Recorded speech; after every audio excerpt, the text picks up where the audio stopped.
Hey everyone, welcome to New Slang. I'm your host, music journalist Thomas Mooney. I hope all of y'all's weeks are starting off on the right foot. This is episode 97, where I'm joined by singer-songwriter Will Hoge, who at the end of this week is releasing his latest album, Tiny Little Movies. I really love that title and that approach to songwriting. Will has long been one of my favorite songwriters going. He's been so great at capturing small-town America, that aspect of Heartland Rock, if you will, being young and full of dreams and just being primed to take on the world. Of course, that is a two-way street. It can't all be the highs. So a lot of the time, there are these great songs where we kind of come up onto the character right after life has just kind of given them a few gut punches. Maybe that's like a down economy or a busted up relationship, various family dynamics, or just like, just the universe seemingly picking on that person with a series of unfortunate events or something. At any rate, I know, Will knows, the narrator knows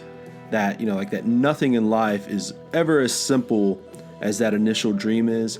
It takes a lot of hard work and sharpening whatever skills you have. And in my opinion, like a big one is just luck. And that, whatever you call that, I'd maybe call it experience, even though that sounds way too small in the grand scheme of things. So whatever that is, Will is able to capture all of those jumbled and mixed emotions of dreams and struggles and setbacks and big breaks and put them into a record. Tiny Little Movies is very much that. One element, though, that I would like to kind of focus on for a second is this. Tiny Little Movies finds these characters where their dreams are shifting, or they're kind of like maybe giving up on those dreams, or reality sets in for them. And a huge aspect of that is appreciation. Maybe a lot of times that's appreciation for something in life, maybe an accomplishment or someone coming into your life that wasn't maybe a part of that initial checklist, but whatever it is, it fulfills your life. And I think that's an essential part of life. It's not necessarily lowering your standards for what success is, but realizing that success comes in many, many various forms. And with that is having good mental health, or rather, I guess more accurately, working on having good mental health. If you've been listening to New Slang since the new year, you've probably seen where I've spoke with various artists about mental health and anxiety. Now, that's all kind of stemming from living in a bubble of sorts this year, and how it's really just been an unstable force in all of our lives. And Will and I have a really nice conversation towards the end of this episode, since he has written a few songs about those struggles. Now, obviously, those songs aren't about being a musician during a pandemic, but at any rate, I think they're important. They help break down the stigma of mental health. By no means am I an expert when it comes to this, but I thoroughly believe that different things help different people. But the worst thing is avoiding, ignoring, or just kind of burying those feelings or pressures or anxieties. There isn't any shame or weakness in admitting when you need help. Anyway, I know I'm off on a tiny little tangent here, but I think it's important, and it definitely relates to the beauty of this new record by Will. So yeah, Tiny Little Movies by Will Hoge, officially out Friday, June 26th. If this is your first time listening to New Slang, please hit that subscribe or follow button wherever you may be listening. Leave a 5-star review over on iTunes, Google Podcasts, and so on. If you want to further the music conversation, go follow me over on Twitter and on Instagram at _newslang. If Facebook is more your style, go give a like over there. All right, here is Will Hoge. Yeah, I guess we're going to start out with, obviously you have a new record that's going to be coming out. Tiny Little Movies. I guess whenever I heard the title, the one thing that really popped in my head was, a lot of artists try and create those little movies within a song, within those 5 minutes, 3 minutes, wherever the case is. But do you ever have where you have to scale it back some because it is a 5-minute song, it is 4 minutes, whatever the case is? Yeah, I think I've tried to sort of mix those two. Because there are things that you write. I still write with radio in mind. There's still a part of rock and roll that's radio driven for me. And, so I think about the, first times hearing songs on the radio and those things that you would just, the thought of driving in your car by yourself with the windows down, with whatever this great song like that you just can't stop listening to, comes on the radio. And that tends to be a 3.5 minute kind of format, really and truly. I mean, unless, you get Freebird and Stairway to Heaven in there every now and then, that's a little different. But yeah. so, yeah, I mean, I always try to kind of keep things in the confines of 4 minutes. But then there's songs on this record that are longer than that. And so, I've also learned radio shouldn't be the gatekeeper for what I do with songs. I'm not going to leave out a great guitar solo or a verse that really makes a song important. But I think where I gravitate to naturally is those sort of, that 3.5 minute song is cool. And I think it's, I think of myself as a writer. I got friends that are authors, and, I think about how I have to worry about trying to fill 3.5 or 4 minutes of information and how much work that is. And I think about friends that write books or make movies for a living that have to do 500 pages or 2 hours of a movie and what that process is like. So I feel like I got it pretty easy, really, truly.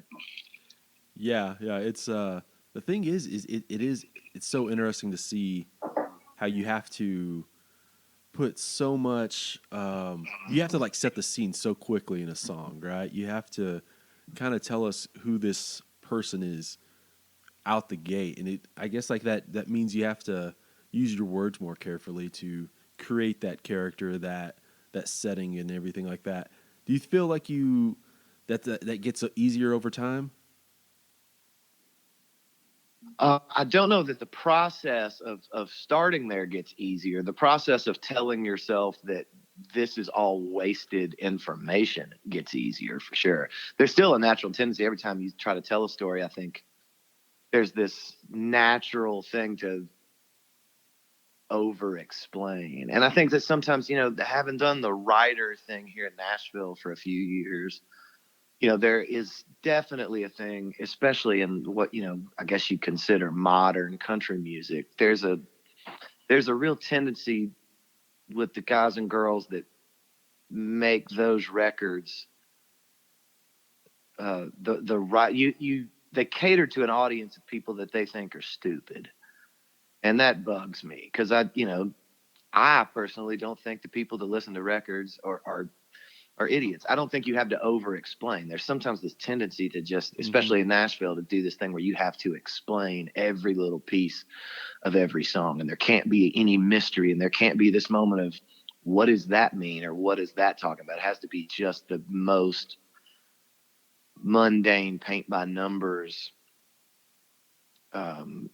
art that you can imagine. And again, that's fine. It's just not interesting to me. And so I like the idea of, you may start there, but then you really start to cull things back. One of my first, I wrote for a while with Don Schlitz, who is one of my favorite people that I know, and one of my favorite writers, and has just written so many incredible songs over the years. And I was really intimidated the first day we went in to write. And it's one of the things he really told me. He was talking about, because I pulled out a pen and paper or pencil and paper to still write.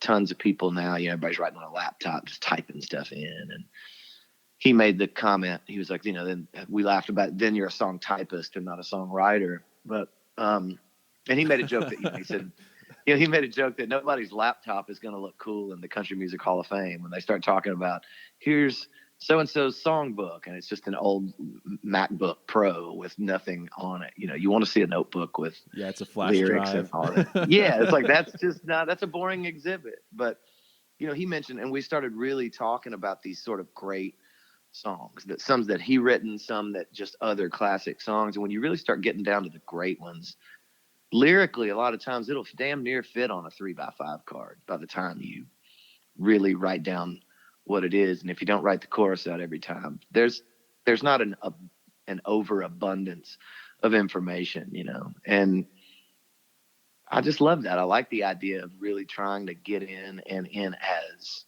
little verbiage as possible, trying to get the point of your story across. And I hope that's something that I continue to get better at, and not just bore people to death with the shit that doesn't matter. Yeah, man, that's incredible. Like a 3x5. That's for starters, that's just incredible imagery right there. I know. Well, and Yeah. I really like. I started going back and kind of after that conversation, I'd think about not just songs that you like, but like those really like the life change, like the songs that you would sort of look at like, shit, if I ever wrote that, like that's the one that you're like, okay. And that could be everything from like Hank Williams stuff to Beatles records to, R&B stuff that's really incredible. Smokey Robinson, like a lot of those songs that you would look at that change your life. If you were to really write them out, I'd sort of sit with this image of a 3x5 car and be like, yeah, that kind of gets it all on there. So, if it's good enough for grandma's chicken pot pie recipe, it's good enough for a song, I figure. Yeah, yeah. And I guess like that's something too is like a lot of those songs that are your favorite songs, whatever character it is, it's almost like you're adding pieces of the armor onto it. Mm-hmm. You're personifying it. And like it's through conversations with friends and reading articles or books or whatever that that's where all the characters get fleshed out. That's Yeah. where all the details are added. That's the fun part, I feel. Yeah, I think so. I think as a listener and a creator, I think that's where it starts to get really interesting. Yeah, I agree. Mm-hmm.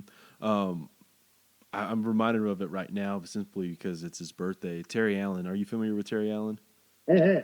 Okay, so like Yeah. one of the things he talked about was with his first record, Juarez, like the characters.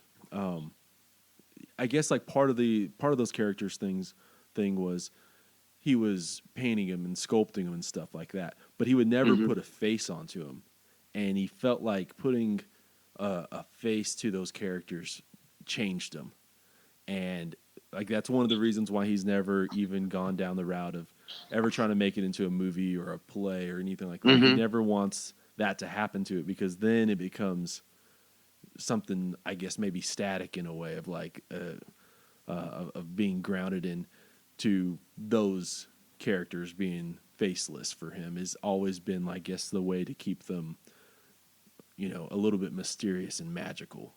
Well, and I think you like that. Like I said, as a listener, I mean, there's so many songs that, having some, I mean, that's what great, I mean, again, I come back to rock and roll. I mean, I think that's what it's supposed to be about. Like each person that was my favorite thing as a kid. It was like listening to old records with headphones on and reading the lyrics and looking at a record and going, what does this mean? And, I remember finding words like, I don't even know what this word means. Like literally don't know. Not only do I not know what this song means, but I don't even know what this word is. And, going back and trying to find those things and really developing, if we had a criminal sketch artist come out and you and I both described what Poncho and Lefty look like, it's probably not going to look very similar, and because your image of it and mine, that doesn't mean we don't both love the song. Doesn't mean we don't both think it's kind of about the same thing, but that I think that leaving people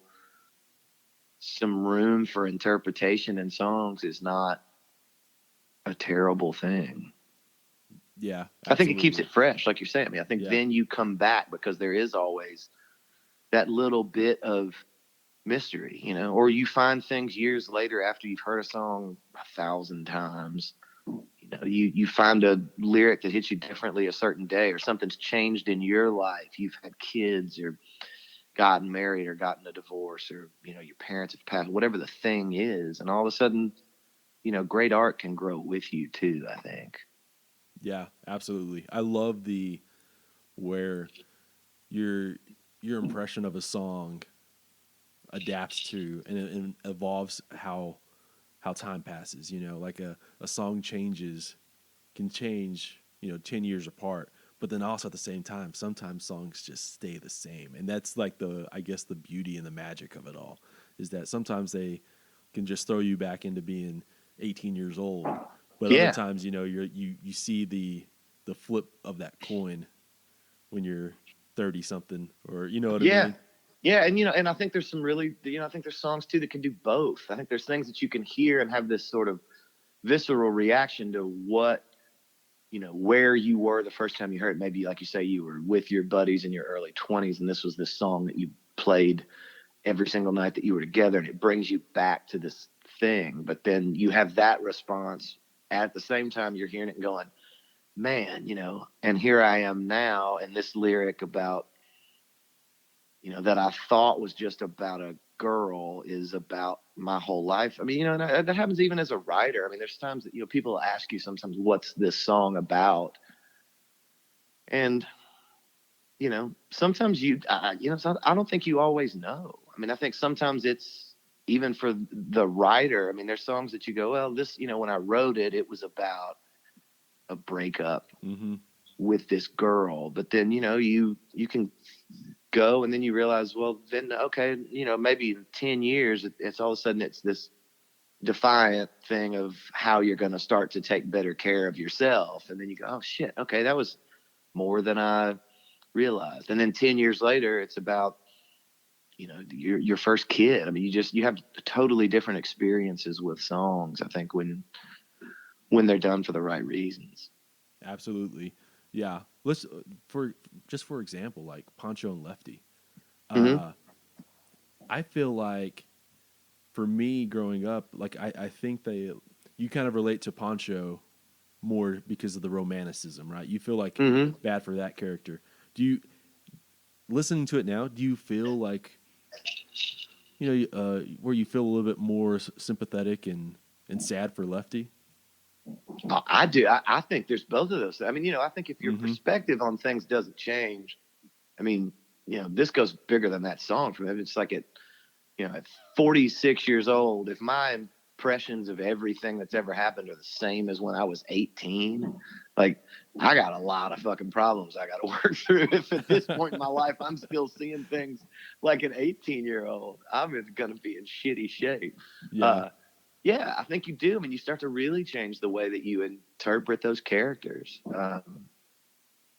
And you should, you start to see, there's certain things I think when you're young that you look at that you go, okay, this is really black and white. This is good. This is bad. This is who I am. And then some of those things remain true, throughout your life. But there's also other things as you grow, you kind of go like, oh, wait a minute. Maybe this motherfucker had bills and some other shit that I wasn't thinking of when I was 18. Maybe he's not as bad a guy as I thought. Maybe he is just trying to find his way too. And maybe this song is more just about friends falling apart and trying to find their own way. Yeah, it's a cool thing to be a part of, getting to really dig into those things, I think. Yeah. I feel like the older I've gotten, and partly I think it's because of being a journalist. And I still think there is something that's really cool about it. The youthful exuberance of being young, right? With some vinegar and all that kind of stuff. But I think that like as I've aged and as I've done more interviews and stuff like that, you can't help but lose a little bit of the romanticism of these characters, and where not necessarily like you don't relate to them, but like you do put them in actual perspective of being an adult. So I think that's really cool. One thing I wanted to go back to that you mentioned was your audience. That I feel like that's probably the thing that you can. The biggest disservice you can do to a person is think that they're stupid, that they're not able to make those connections. Like what do you think about, like, I guess as audiences, do you feel like you can't hold them by the hand, basically?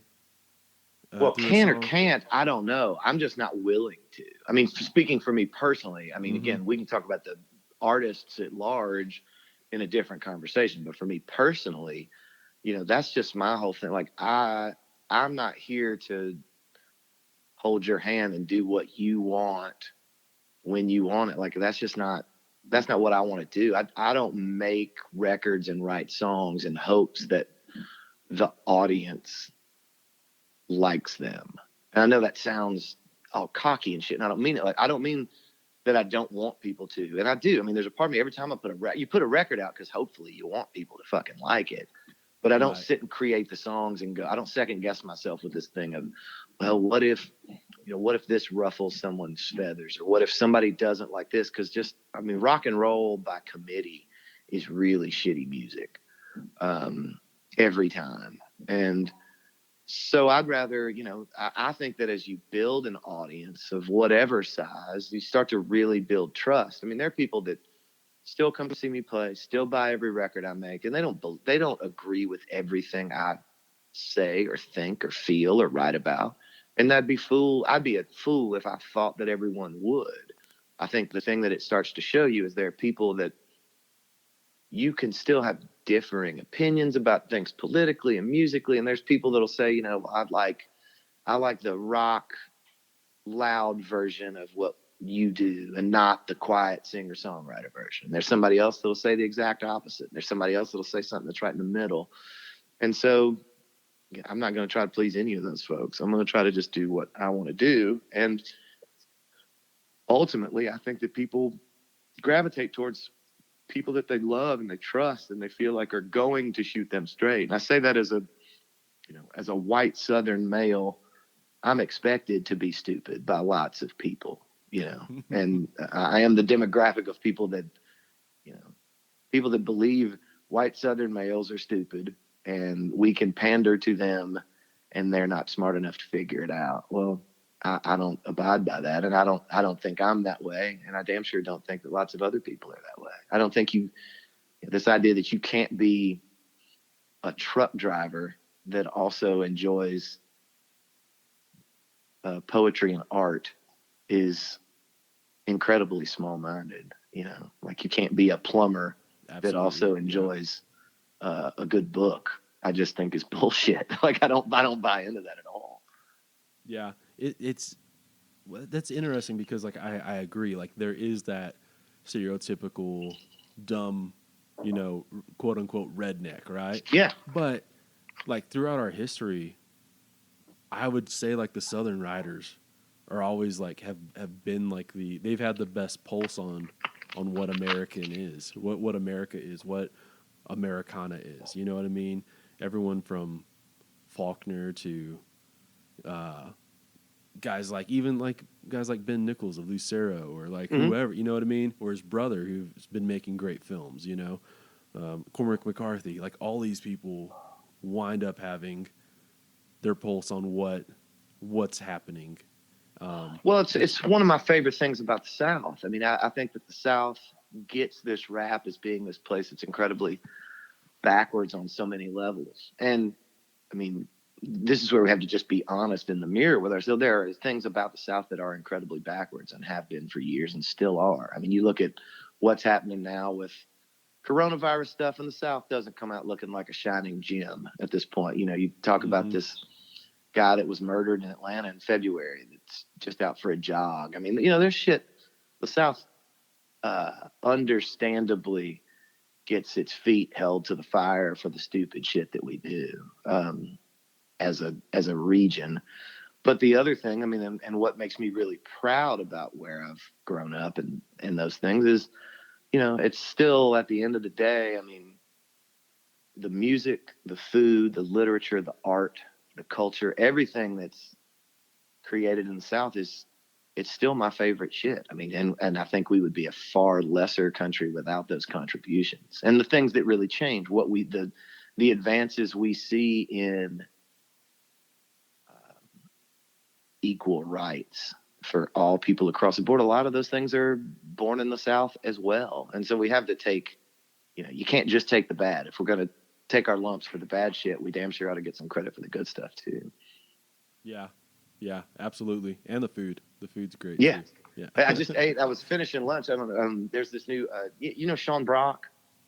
I don't know. Chef. He's from Charleston and he's living here now. He's from here and he had a restaurant in Charleston. He's got husk and a bunch of different, really fancy. He was one of the big leaders in sort of Southern farm cuisine and really, natural Southern ingredients and that kind of idea of really making good food out of these classic Southern dishes. But he has just opened this burger restaurant called Joyland, and it's kind of uh, I don't know if you've ever been through Oxford, Mississippi. There's an old gas station there that used to, all the rock and roll guys, I mean, you'd eat there every time you finished playing. It's this chicken on a stick in this gas station. And so he's got this restaurant now that's, you just drive up and they bring bags of food out, and it's curly fries and waffle fries that are incredible, and milkshakes, and these really great homemade kind of slider burgers with great ingredients, and these chicken on a stick. So it was an incredibly Southern meal, and the kids and my wife and I just scarfed all that down. So if this is all slow, it's because I'm about to slip into a food coma, probably. Yeah. I guess like I've only been through I guess what you'd call the Deep South a couple of times. I obviously live here in Texas, but I kind of feel like Texas is in that middle area of West and South, especially where I'm from. I'm further south, or west. Yeah. But like I don't know, like I felt of all the places I was going through, I felt like Oxford was just really just I don't know, it just felt good there. Like it wasn't nearly as hot as I thought it was going to be. Maybe it was just a good day. I don't know. But yeah. No, Oxford's one of my favorite cities. It's such a cool cultural town that obviously has its demons and everything there too. But there's always been such a hub for art there. And we lived there for a while and made a record. My America EP was made at this great studio with a guy down there who's relocated to Athens now. But we spent a lot of time in Oxford early on, and have just always really identified with it. And great bookstores there on the square, great food, great music. It's kind of always been a cool place, and still is. I hadn't been in a while, but hopefully if the world opens back up at some point. This episode is sponsored by Wicker's Mesquite Smoked Jalapeno Jelly. It's owned and operated by my buddy Wes Wicker, who makes the jelly in small batches for the best quality and freshness. He smokes the peppers with mesquite and uses pure cane sugar to make the jelly. What you get is this great blend of smoky, sweet, and spicy. It's addictively savory. For those uninitiated, Wicker's is a great addition to any chef's kitchen. Part of what makes Wicker's so great is just how versatile it really is. For starters, it makes a great meat glaze. Throw it on a batch of hot wings, use it on some pork ribs, some pork chops, really whatever you can think of. Eat it on biscuits, cornbread, bagels, or toast. Throw it on a ham or turkey sandwich. Another super simple but effective way is to get some cream cheese, throw some Wickers on top, and then grab your favorite cracker. Wickers is currently stocked at a handful of places in Lubbock and on the South Plains, as well as some Fort Worth and DFW locations. But the easiest way to get your hands on a jar is to head over to wickerstx.com. That's WICKERSTX.com. I'll throw a link into the show notes for good measure. They currently come in 2 varieties, original and now hot, if you need just a little bit more kick in your bite. You can order anything from 1 jar to a case of 12, whatever fits your needs. Again, that's wickerstx.com. Okay, back to the show. I've heard that obviously with this pandemic happening, it's bad for small businesses all around, but I've heard that, and I guess I was reading something about how obviously like small indie bookstores have been taking a hit regardless of if there was a pandemic or not. But like obviously with this, it's just it's made it go quicker, and it's like obviously made some places close down a lot quicker. Mm-hmm. Personally, I just love getting like lost in a bookstore. Is that like one of your favorite things to do? Just kind of like it still is. Dig? I mean, yeah. As much as I didn't grow up with that being a thing, I didn't come from a family of readers. I wasn't. My mom and dad don't read. And when I say they don't read, I don't mean they can't read. They weren't the kind that sat around and looked. There was probably 10 books in my house growing up, maybe. And I don't think they were things. It wasn't like we ever went back and revisited. They were things that were probably gifts from our parents. You know, we just didn't read growing up. I'd have to read for school. So I didn't come to that until later. Now, one of my first things I loved was going to a record store and, you know, not even going in with an intention of buying anything, but just wandering around and looking at what album covers look cool and you could listen to new shit. And that I fell in love with. And then, you know, 10 or 12 years ago is really where I started to dig more into books. And the bookstore became, you know, that for me. Like the same feeling I would get as a kid in a record store is now I'm equally, if not more excited by the bookstore and doing the same thing. I mean, I wander the aisles very rarely with any intention of like, okay, I'm going to get this book. I tend to go in and do the same thing that I would do with records. It was like, hey, this cover on this book looks cool. Pull that down and read about the author and maybe read the first page and see if something in it seems interesting. And, you know, and then grab that and buy something new, or then go and look at the end cap and see what is recommended. Yeah, man, it's incredibly romanticized for all the right reasons for me. Both of those scenarios still, but like I said, the book thing started much later for me. Yeah, I love that as well. I try and do the whole thing where going into a record store without having like that. I need to go buy this record. You know, there's something really cool about that. And there's still like go ahead. No, my friend Ed Tarkington, who is an author that had a book come out a couple of years ago called Only Love Can Break Your Heart.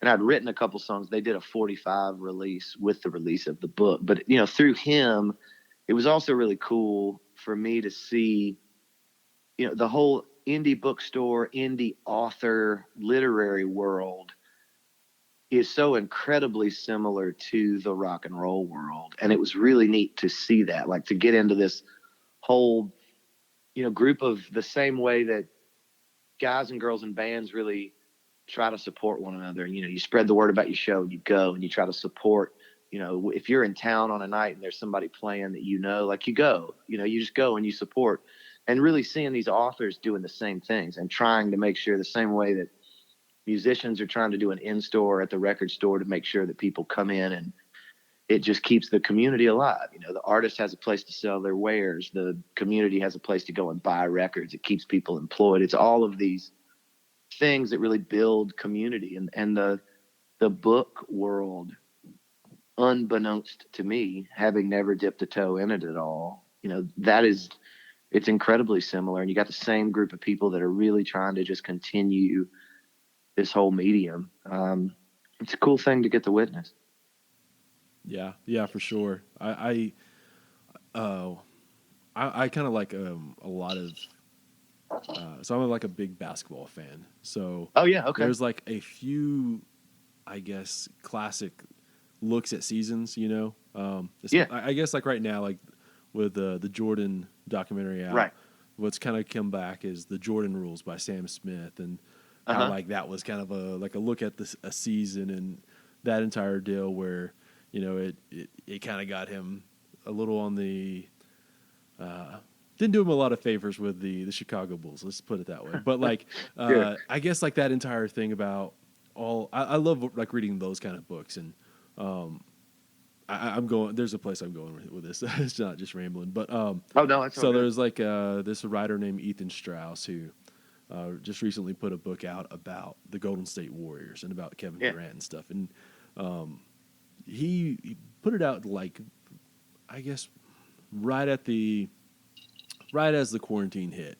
And so he had all these, you know, book tour stops set, and obviously all those were canceled. But like what's been interesting is I guess they found like another avenue of doing those Q&As and those talking about the books, and it's been through podcasts. Like he's been like on probably 8 podcasts about the book and everything, and I just find that entirely just cool. Like hopefully one day I'll get a book out, and you know, but it's one of those things where it's nice to be able to see those people and ask them questions about the book, you know, and I don't know, there's just something really like you said, there's something very connected to releasing a record and kind of doing the same thing. Well, and I love the same, the same, years ago I got when the iPad first kind of became a thing, my in-laws had given me one, and, knowing that I like books, and said, there's a way for you to really keep this, and, you can keep tons of books on here and you can read on the road, not have to haul stuff around, which was incredibly kind. But what I found was, there's also this romantic idea. There's a group of people that are going to consume in a new digital format. They're going to read books. And I think that's great. I understand all of that. Same way with music. But there is this subset of people that really still care enough about it in a way that, they want the vinyl record. They want to put it on a record player at home and sit for, 40 minutes or 90 minutes or whatever it is and listen to your album the way that you sort of space it and sequence it. And the same thing with books. Like I very rarely read an ebook or listen to a book on tape, and I don't judge it. It's not that it's a better thing, but I zone out.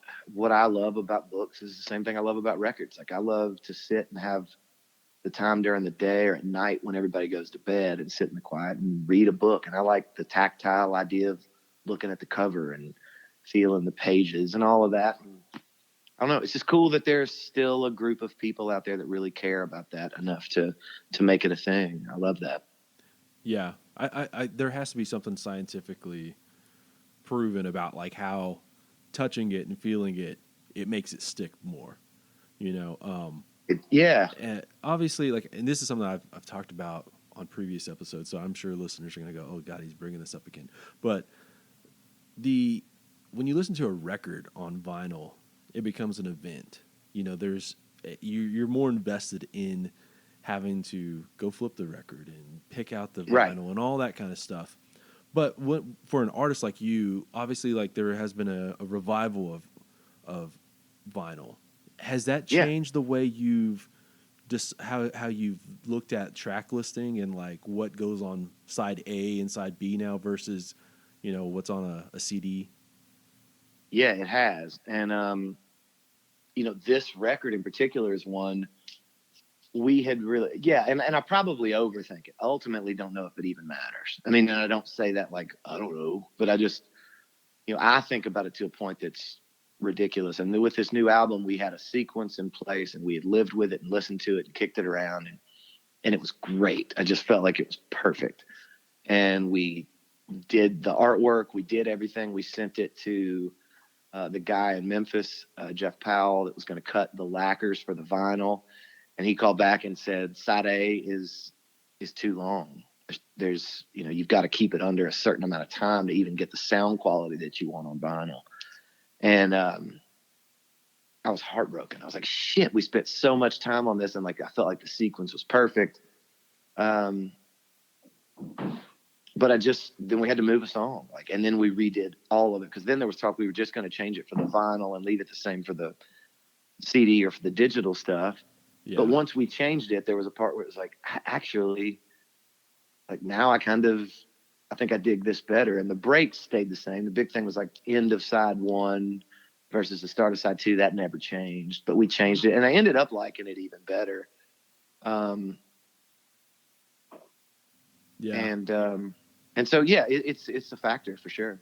Yeah. Yeah. I guess like, I was talking with someone yesterday about this was, it would be at the end of the day, there's probably some aspects of it where it doesn't matter, but it would probably be just something that bothered you still. Like it would just be like a little nitpick that would go, if you didn't have it your way, so that's the key of it all. I think like it's the, it's even though songs evolve and all that kind of stuff, it's still going to be like, that's the way it is. That's the way it was done. So, I always feel like with the artist, you have to get it the way you want it, where you're able to live with it. Well, and that's the thing. That's the difference between, recorded music versus playing live. I mean, that's the thing that you love about both. I mean, recorded music is really like, it's the photograph or the movie. Like you've committed to this thing. Like that's never going to change. The way this record, this song was recorded this way. I mean, you can remix it 50 times, you can do all that, but like that's that. We're done. and that's going to be it forever. 50 years from now, somebody digs up your old fucking record. That's how it's going to sound and what it's going to be. And, you know, the difference in the live performance is the thing I love about that too, is that changes every night. You know, this song can be slower. This song can be longer. This song can change a verse or add a chorus. I mean, it becomes this really living, breathing entity live. And that's what's really powerful about and different about both of those formats, I think. Mm-hmm. What is there like an example of a song that has changed the most over time since like that, whatever you did recording wise to how you play it now in 2020?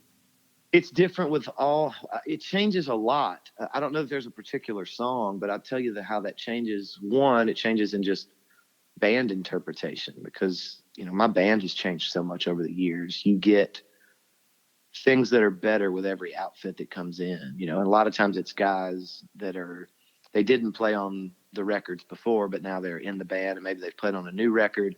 How do we interpret these older things? So that changes a lot in how things get played. And, you know, maybe a certain guitar player obviously has a different style than the other, because I've always found myself never trying to, I think it's fruitless to try and replace, quote unquote, replace band members. You know, you really you try to find new band members that bring something cool to the table. And it may not be as good as the other guy in some spots, but it's better in others. So there's just a ton. I mean, there's things, you know, shit, my first record was, you know, made in late 99, I guess. And so, you know, my interpretation of all those situations has changed. My guitar playing's changed. My singing style has changed. Nobody's in the band anymore that was in that band. So, you know, they all change. I mean, and then there's things that change, you know, just tempo wise, things from a new record, you know, it's a long-winded answer of saying that I think they all change. And with us, sometimes that's night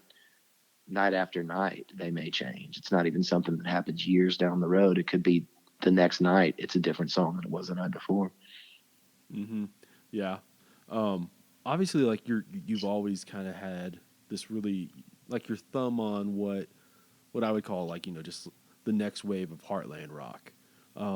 But like on this record, you know, there's some like power pop moments on here. There's some punching kind of stuff.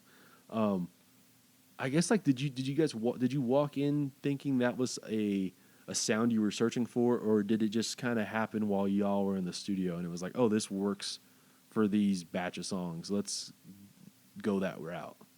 It was more of the latter. I mean, it's not ever incredibly premeditated. I mean, you know the songs going in and that kind of pop element, and I say that it was like power pop, like you said, I think is probably the best way of describing it. And you know, those are sounds. I mean, I think from my first few records, those are always things that were there for me. I mean, I feel like in a lot of ways, you know, bands like, I mean, I think, you know, Oasis in a lot of ways was a power pop band, you know, XTC, Cheap Trick. I mean, so, you know, Tom Petty, Elvis Costello. I mean, all of that stuff in a lot of ways is one foot at least in that world.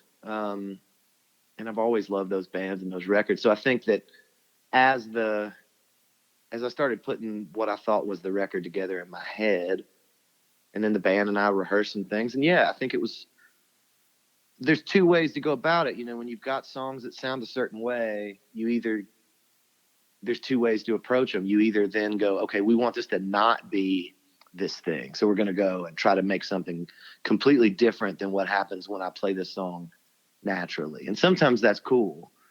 And then the other option is sort of, okay, what if we just go all the way down this rabbit hole, like make it this thing that it kind of feels like it is naturally. And ultimately those are the songs I like more. You know, I occasionally you'll run across a song, and I've put them on records where, you know, you write it one particular way and then it ultimately ends up somewhere completely different, and that's way better. That doesn't happen near as much as it does the idea of just sort of embracing what the songs are, I think. And that's what we did with this, was really just we didn't pull any punches with what the songs were. I think we just went for it and tried to really capture that moment. Yeah. There is a, yeah, like, I think people always like think of the word pop as like a dirty word, but like pop sensibilities is what makes that song that you love catchy. You know what I mean? So like, I feel like the best bands, they always embrace that aspect. And yeah, you mentioned Oasis. I've always loved just the way Oasis sounds. One of the things I was going to ask was, since you brought up Oasis, was like, I guess like Noel Gallagher has always kind of talked about how he's written, he would write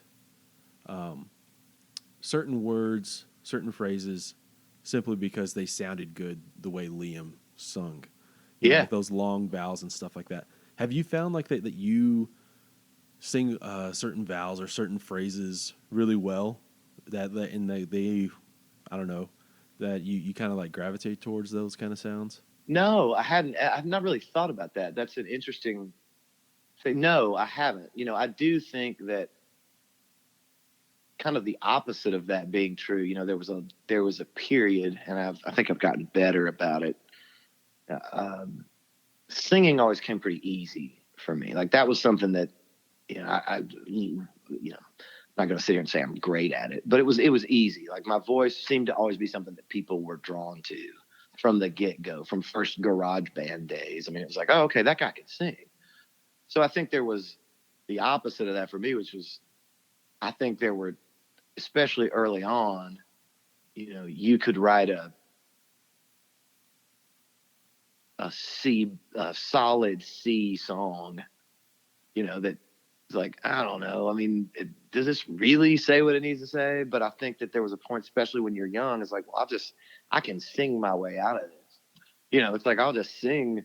If I sing it better, then it'll be okay. And it took a long time for me to realize kind of the opposite of that, which was I really need to write this in a way that if I just read it, it's interesting. And then if I sing it really well on top of it, then it's kind of an added bonus. But the idea that I'm going to, sing myself from a B- song to a B+ it's kind of a lazy way of going about it. And I'm glad to have finally had enough self-awareness and self-ridicule to kind of get myself out of that. And I think now that's one of the things that I really try to focus on, especially writing, and then being self-produced is the other thing, looking at it going like, man, is that really good enough, or is that just lazy? And when it's lazy, you have to fix it. Yeah, yeah. There's the, like the example that always pops into mind when somebody says, what is that song about? But it just sounds good. Is "Hello Goodbye" by the Beatles, right? Like it's Yeah. it sounds really cool, and it's like, it's obviously, you can probably say what it's about in a sentence, but it's also like just a lot of the same shit over and over, Yeah, but it's just like you said, that's one of my favorite things about that band. I mean, it's that there are still some of those songs that I don't necessarily know what that's about, but I know that it makes me feel a particular way or feel a particular moment, and they sound great, and the melodies are great, and the playing is killer. I mean, that's why they're the greatest band that ever was, and there's a reason for that. Yeah, for sure. This episode is sponsored by Smith Iron and Design. It's owned and operated by one of my good friends, Aaron Smith, and his dad, Sonny. As the name implies, Smith Iron and Design specializes in creating custom metal and woodwork. They have a vast array of metal signs that are perfect wall decor that'll tie a room together. They design everything from welcome signs to family crests, flags, and Texas cutouts. They have a series of these metal wreaths that are perfect for your front door, and you are able to change them out depending on the season. Are you a sports fan? Well, there's nothing better than having a giant logo of your team on the wall of your den or office. When it comes to signage, the possibilities are really endless. What you should really do, though, is head over to smithironanddesign.com to get a look at their vast portfolio. That's smithironanddesign.com. I'll throw a link into the show notes as well. They don't just do signs either. Some of the smaller items are custom bottle openers and keychains. Then they also have bookshelves, TV stands, nightstands, and fire pits. You know, it was about a year ago, Aaron built me a custom shelf. I needed something new to store some of my vinyl, and everything I had come across, either the shelves weren't big enough for LPs, or it looked too bland or cheaply made, or, to be perfectly honest, too expensive. So I wound up talking with Aaron, and about a week later, I was able to pick up this custom shelf unit that's just been amazing. It's incredibly sturdy, has a bit of a rustic feel. In my opinion, one of the best parts was just having so much control in the process. You can get them as tall as you want with the shelves at the perfect depth and length. Again, for me, this was for storing vinyl, so they had to be a certain height and depth. I've been thinking about getting a custom bookshelf companion piece soon as well. Now, for the most part, they primarily serve the Lubbock area and the South Plains, but for some of their smaller pieces, they're able to ship nationwide as well. Again, smithironanddesign.com. Now back to the show. On this record right here, there's a song title that it just pops, and I think you probably already know, but it's even the river runs out of this town. When I first read that, it was like, how did Springsteen not think of this, or Tom Petty, or who, you know what I mean? Like, that is just a fucking good title. I guess, where did that song start with? Where did that come from? Man, that's one of my favorite ones. It's one of my favorite songs on the record, but it was also one of those, I bitch all the time. I don't bitch all the time, but I will talk at the end about the co-writing idea in Nashville. And a lot of times it's just bullshit. You get 2 or 3 people in a room and it becomes this thing of you're trying to write the least offensive song. It becomes that songwriting by committee. It's like, are you okay? Like, you're not offended, you're not offended, you're not offended. It's probably fine. And you end up with a bunch of just white bread, really boring music. That song is the complete opposite of that. I got together to write with my friend Rob Snyder and my friend Jonathan Singleton, and we had never written together, the 3 of us, and we had not seen one another in a long time. And we literally sat down in this room upstairs on Music Row and started talking. We probably talked for 10 or 15 minutes. And, then there's always these awkward moments. Like, what are we writing about? Who are we writing for? What's the blah, blah, blah? It kind of just gets kicked around. And luckily we were all friendly enough. Rob had the title, literally. So I don't even know what this means. I just thought the words sounded cool.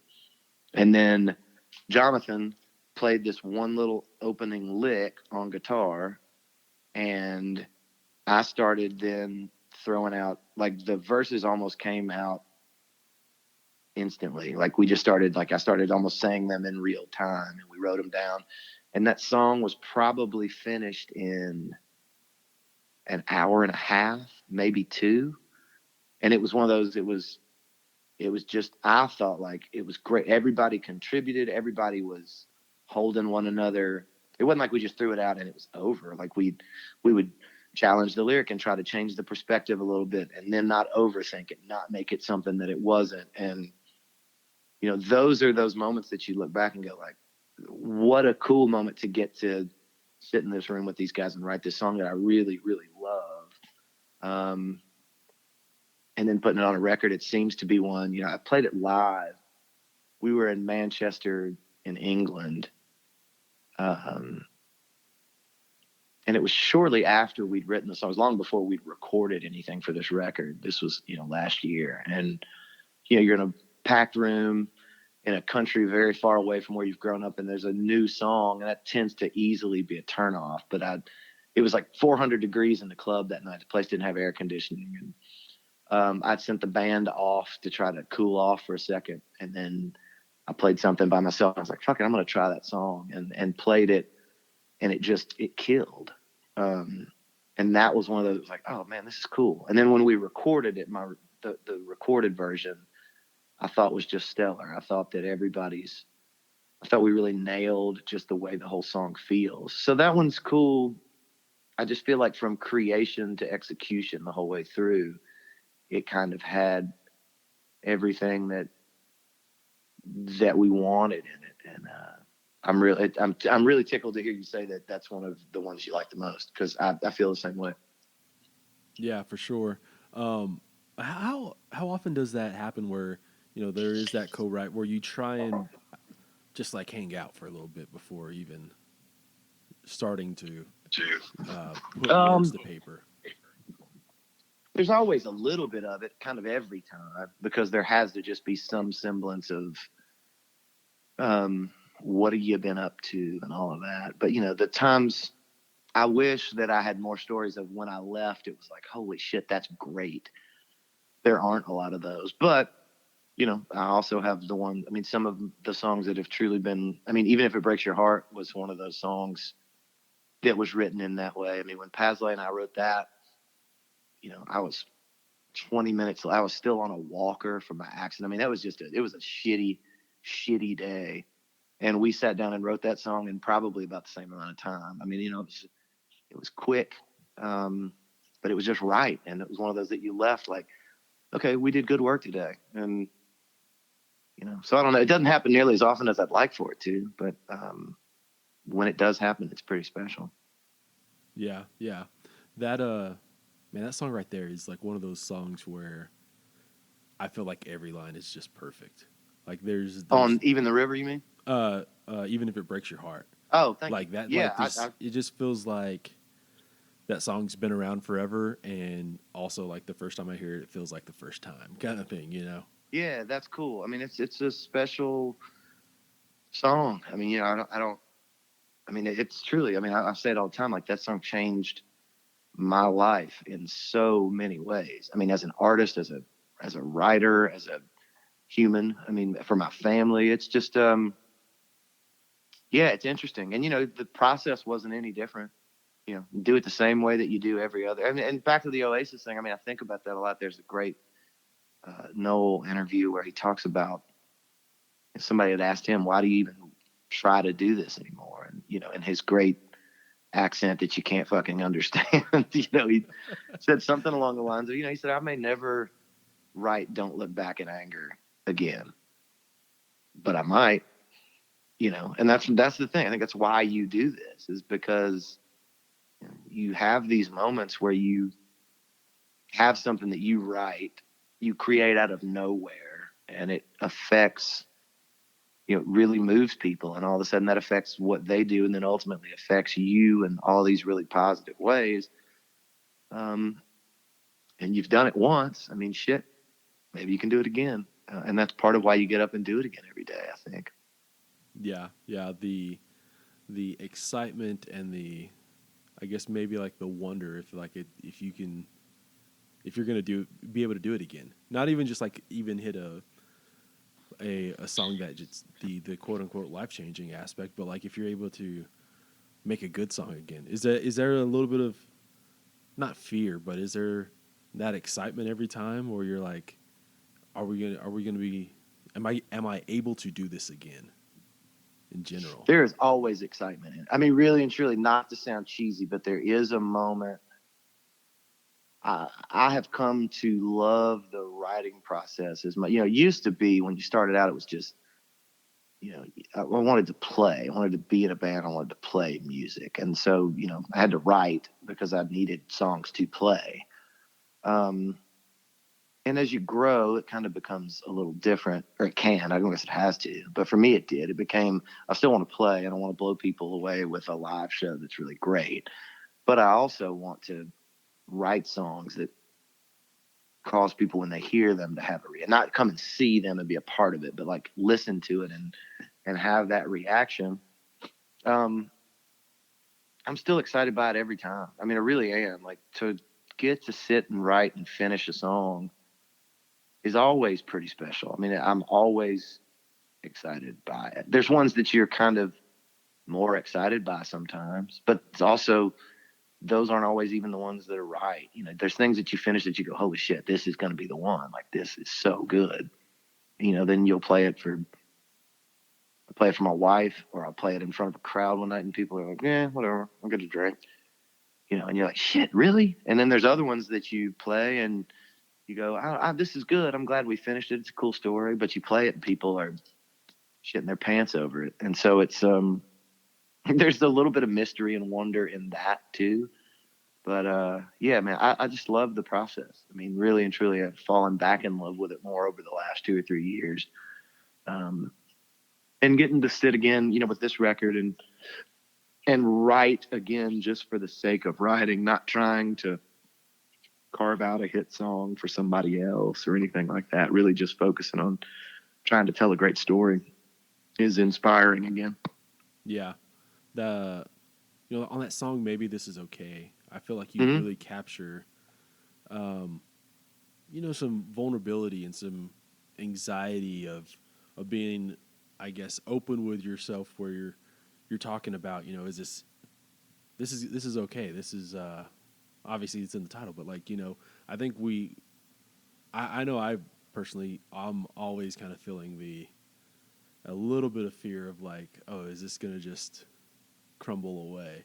Is Mm-hmm. that what you were kind of thinking when you're writing that? That's Like, exactly what it is. I mean, I've struggled with that for years. And then vulnerability as a whole. I mean, I think I was always okay with it in the art part, but outside of that, I mean, that wasn't something, and it isn't something I come to real naturally. I tend to be way more guarded, and in a relationship with my wife and with my kids, that's stuff that I've really had to work to break down, and I'm glad I have. It's made all of my relationships better, including relationship with myself. But that's not an easy place for me to get to naturally. And that's the third or fourth person that's brought the V word up about this record and that song in particular, and that I'm excited by that, because I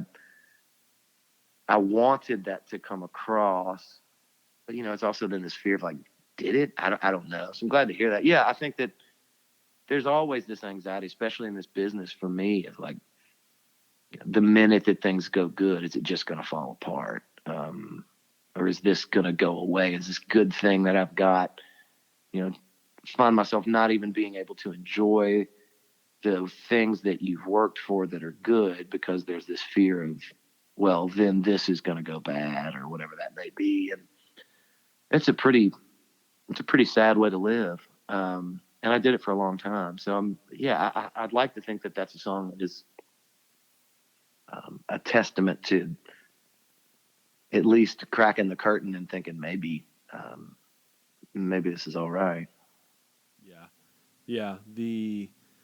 I feel like that's I think you can even relate this back to what we were talking about really early on with the quote unquote, the dumb Southern man kind of thing of Mm-hmm. like just being okay with just singing songs about beer and floating the river and stuff like that, which that's all fun and stuff. But there is I feel like there's artists right now who are talking more about the anxieties and like they're just being unsure about themselves and confidence and whatnot.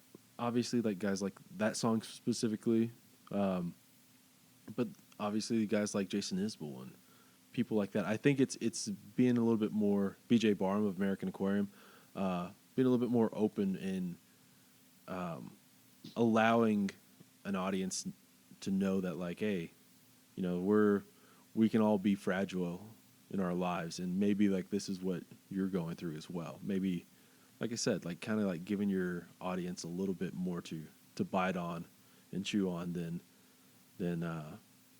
whatever they're maybe used to. Yeah, and I mean, again, I don't like to speak for other folks, but I mean, the thing I love about even the two people that you just mentioned, I mean, Jason and BJ are guys that I consider friends, and I really admire the way they work and how they work and the work that they've produced and put out. Guys that are unapologetically Southern and also unapologetically open about what they think and feel. And, there's just, I love that there's and, I see this, my sons are 13 and almost 10. And the idea that we can really, and I see it with Jason, I see it with BJ. They've got daughters, but, and they're a bit younger than my kids, but still, it's the same thing. It's like this idea that we can have male figures that that are open and that are vulnerable and that make it okay to have emotions and fears. And this idea that the sort of shedding of this toxic masculinity that we've all been brought up to believe is this thing, what is it to be a tough male? It's just kind of silly at this point, really and truly, when you look at it. Like the idea that you can't ever have a fear, or you can't cry, or you can't be emotional about things. It's just, that's ruined a whole lot of men's lives. It's ruined a whole lot of relationships with significant others, with people's children. I mean, it's just, I'm glad to see that going away. And I think that, like you said, I mean, if, you want to throw me in that lot of folks, I'm honored to be a part of it, because I do think that that's what's going to start to change. One, I think it creates a whole lot better fucking art, and the music is going to be a whole lot better the more people that are willing to really dig down into that part of themselves. And then ultimately it does its little part to help the culture as a whole continue to change. I mean, to raise sons and daughters that realize that they can have fears and deal with them in some sort of positive way, make people's lives a little bit better. I mean, shit, that's not a bad thing to be a part of.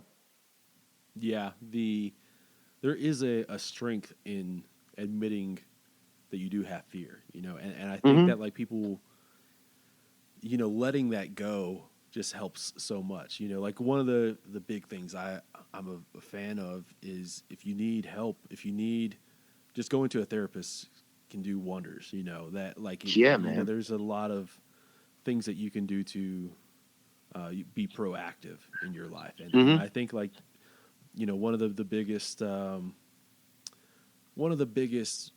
I guess, one of the things that helps the most is songs and is artists, and that's some of the best therapy out there. So, well, and, I mean, just even this conversation, I mean, like right now you've got a dude from Texas and a dude from Tennessee talking about how it's okay to be vulnerable enough to go to therapy. I mean, there was a very small, I won't say there was nobody, but my father's generation, there was nobody in that circle of people that was like, have you thought about therapy? I mean, men, that's just, it would have been found. There's still a stigma attached to it in a lot of ways. I mean, mental health is not taken nearly as seriously as it should be. And like you just said, I mean, the ability for us to start to societally say, get help, talk, whether it's for mental issues or chemical issues or whatever it is. I think that the further we can get from that stigma that that's something that's wrong or something that's bad, instead of just realizing it's something that is, we'll all be better off for it. Yeah, for sure. And you see it with athletes, Yeah. I think that's another thing that's, that's cool with this whole younger generation. You talked about basketball earlier. I don't know. Do you watch The Shop on HBO? I've seen episodes. Yeah. It's just great, man. I mean, you look at it's LeBron James, and he's talking to guys and girls that are pro athletes or actors, and it's just people that are on there kind of talking about real issues. This idea that, and there was a whole episode with Kevin Love, an ex teammate of LeBron's, who had huge issues with anxiety, and he talked a lot about how he got through it with meditation and with therapy and all of these things. And, these are the biggest, toughest dudes that you're going to run into. And they're out there really being honest about how they feel and what their fears are. And I think that this whole future generation of people, men and women, that are able to really get in touch with those kinds of things, it's incredibly inspiring. Yeah. The Kevin Love, he's talked a lot about mental health, and DeMar DeRozan. Yeah, I think that's like it's obviously if you don't think that if these people can suffer from things like that, even if they're, these pro athletes that are big and tough on the court, you're being ignorant to the situation. Or this idea that, there's always the argument of like, well, oh, Mr. Millionaire's got it so hard. And it's like, if you think that there's a dollar amount that makes you not have worries anymore, I mean, that's just, such a silly line of even attempting to discuss it in that way is just silly. I mean, you know, if that were the case, Yeah. then this would be a whole lot easier to fix. Yeah. There was a 30 for 30 about Ricky Williams, I guess, probably about 5 years ago. And I can't remember the title. It was like Run, Ricky, Run or something like that. But like one of the big things was him smoking pot. And people would always throw up he's a pro athlete. He's thrown away millions of dollars retiring. He's throwing away money because he can't pass a drug test. And I always just was like, it's a little bit more complex than that. It's not like that he doesn't have the willpower to not smoke pot, but like if he could do it another way, he'd probably do it another way. He would stop smoking. But for the sake of passing a drug test or in the sake of making his salary and all that kind of stuff.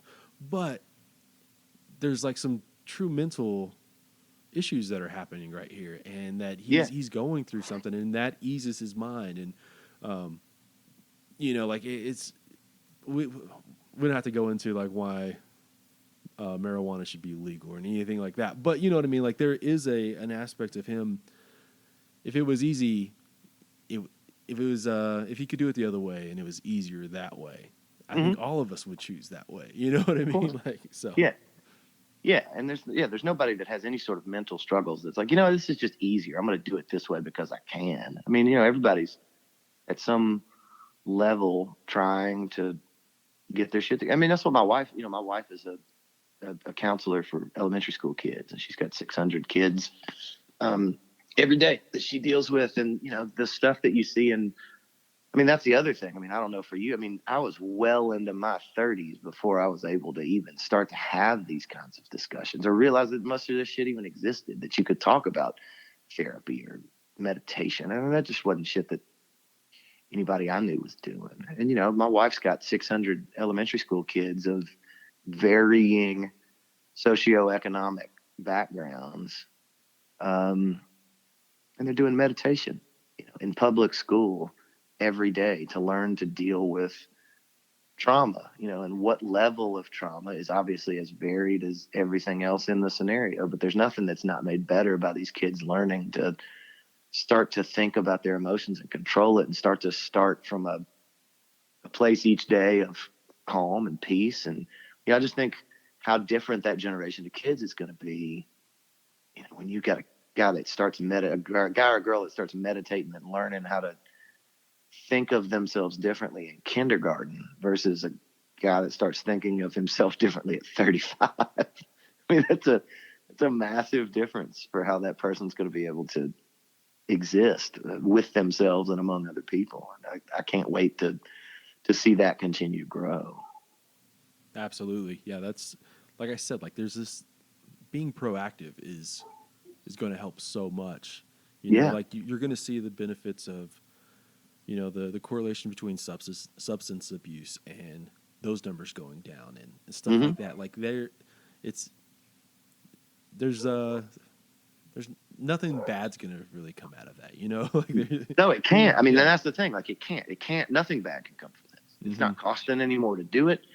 It's keeping kids, you know, it just in that sense alone. I mean, just using that example of what my wife's doing, you know, they're keeping kids in class where it was these kids before that would just, you know, they'd have a tantrum in class and they'd suspend them. Well, what's that? It's not helping anything. You know, get these kids in class and teach them how to learn, teach them how to self-regulate, teach them and their parents and the community to start to look at things and situations and people differently. And it changes everything. I mean, I know it sounds like hippy dippy up with people shit, but it's true. And I'm anxious to, I'm excited, not anxious, but excited to continue to watch that grow. Yeah. Yeah. That's very great. Yeah. Man, that's really, I don't know. That's just really cool. You know, that's something that, you know, I'm only 32 in comparison to you, but like, that's something that like, even then, you know, like that just sounds, that would have never happened when I was growing up, or like obviously with you growing up, or you know what I mean? So it's really, really just great. So yeah. And so it's cool. I mean, it's I think contrary to what they say on the news every night, I think we're still heading in the right direction, like it or not. So. Yeah, I do too. I think obviously with the news thing and social media, I think we are going in the right direction. It's just that we hear so much more about the bad stuff. Because you just have more access to it. So yeah, and I mean I think there's plenty of people that are not going in the right direction, but I still think that the majority of us are and will if we'll continue to sort of amplify those voices and make records and make art and go see shows and support the things that matter, and we'll get there. Yeah, I think it's a good note to end on right there. Oh man, well I appreciate it. This is fun. Thanks for taking the time. Yeah, for sure, man. Thank you for taking the time. It's been a pleasure talking to you about music and art. Well, good, man.